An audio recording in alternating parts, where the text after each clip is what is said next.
നമ്മൾ ഐതിഹ്യങ്ങളിൽ കേട്ടുള്ള ചാത്തനും ഒടിയനും തമ്മിൽ എന്തെങ്കിലും ബന്ധമുണ്ടോ? ഇനി ഒരു ബന്ധം ഉണ്ടെങ്കിൽ തന്നെ അത് നല്ലൊരു ബന്ധമാണോ ഉണ്ടായിരുന്നത്, അതോ അവർ തമ്മിൽ ശത്രുതയായിരുന്നു ഉണ്ടായിരുന്നത്?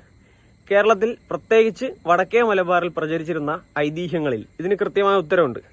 ഒരു കാലത്ത് കേരളത്തിൽ ജന്മികുടിയാൻ വ്യവസ്ഥ നിലനിന്നിരുന്ന സമയത്ത് ഗുരുതരമായ രീതിയിൽ അധസ്ഥിതരായിട്ടുള്ള മനുഷ്യർ അടിച്ചമർത്തപ്പെട്ടിരുന്നു. അതിലേറ്റവും പ്രധാനപ്പെട്ട ഒരു വിഭാഗമായിരുന്നു പാണന്മാർ. പാണന്മാർ ഈ പറയുന്ന അടിച്ചമർത്തൽ നേരിടുന്നതിന് വേണ്ടി ഒരു സമയത്ത് കുറച്ച് കളിമണ്ണ് കുഴച്ചുണ്ടാക്കി ഒരു രൂപം ഉണ്ടാക്കുകയും ആ രൂപത്തിനെ ആരാധിച്ചു വരികയും ചെയ്തു. ഒരു കാലത്ത് ആ ആരാധനാമൂർത്തി പ്രത്യക്ഷപ്പെടുകയും ഇവർക്ക് എങ്ങനെ ഈ പറയുന്ന അടിച്ചമർത്തലിനെ നേരിടാമെന്നതിനെ പറ്റി കൃത്യമായ ഒരു വിദ്യ പറഞ്ഞു നൽകുകയും ചെയ്തു. അങ്ങനെ പ്രത്യക്ഷപ്പെട്ട ദേവതയുടെ പേരാണ് കരിങ്കുട്ടിച്ചാത്തൻ.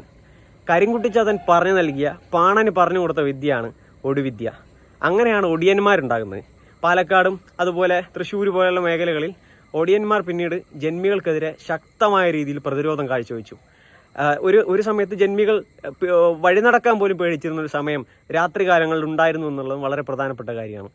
കൂടുതൽ വിവരങ്ങളുമായി അടുത്ത വീഡിയോയിൽ കാണാം. ഓക്കെ.